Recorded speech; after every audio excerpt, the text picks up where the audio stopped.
سلطان شہاب الدین غوری 1143 میں افغانستان کے قصبہ جیلان کے علاقے غور میں پیدا ہوا۔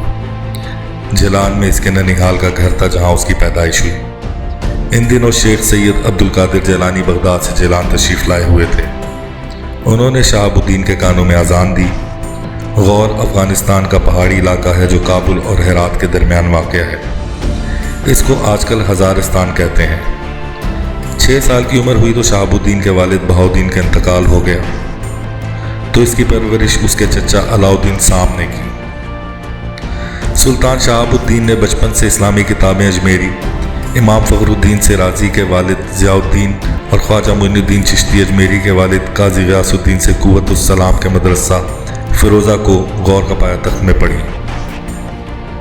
بچپن سے ہی جنگی تربیت بھی حاصل کرنا شروع کر دی۔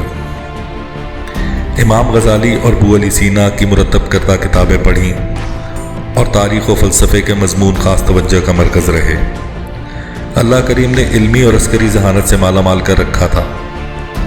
1160 میں شہاب الدین غوری کا چچا زاد بھائی سیف الدین اپنے باپ کی وفات کے بعد سلطان بنا، تو اس نے شہاب الدین غوری کو اپنے پاس بلا لیا۔ سیف الدین کی وفات کے بعد شہاب الدین غوری کا بڑا بھائی غیاث الدین غور کا سلطان بنا۔ 20 سالہ شہاب الدین غوری کو اسلامی لشکر کا سپہ سالار مقرر کر دیا گیا۔ سلطان غیاث الدین اپنے چھوٹے بھائی کو تگین اور غزنی کے علاقے دے دیے۔ جب شہاب الدین غوری نے غزنی شہر فتح کر لیا تو غیاث الدین نے اپنے چھوٹے بھائی کو سلطان محمود غزنوی کے تخت پر بٹھا دیا اور خود فیروزہ کوہ کی طرف چلا گیا۔ غزنوی تخت پر بیٹھنے سے شہاب الدین کو معز الدین کا لقب ملا۔ اس غزنوی تخت پر بیٹھ کر سلطان محمود غزنوی نے ہندو فوج کو ایسا مزہ چکھایا تھا کہ ان کے چھکے چھڑوا دیے تھے۔ اسی تخت پر بیٹھ کر سلطان محمود غزنوی نے سومنات کا بت گرا کر بت شکن کا لقب پایا تھا۔ دونوں بھائیوں نے مل کر دین اسلام کی سربلندی کے لیے خوب کام کیا۔ سلطان شہاب الدین نے پرتھوی راج کا خاتمہ کیا جس کا خوف آج بھی ہندوؤں کے دل میں ہے۔ سلطان شہاب الدین غوری کی صرف ایک بیٹی تھی، لیکن اس نے کئی ترک غلاموں کو خرید کر انہیں بیٹوں جیسا پیار دیا۔ ان غلاموں نے اپنی قوت اور شجاعت سے سلطان شہاب الدین غوری کے عزم کو مکمل کیا۔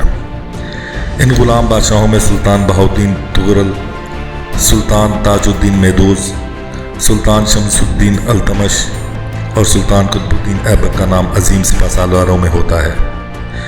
ان کو تاریخ دان خاندان غلامہ کہتے ہیں۔ شعبان 602 ہجری 15 مارچ 1206 عیسوی کو دریائے سندھ کے کنارے سلطان شہاب الدین غوری خیمہ زن تھا کہ چند افراد نے حملہ کر کے اسے شدید زخمی کر دیا اور سلطان زخموں کی تاب نہ لاتے ہوئے شہید ہو گیا۔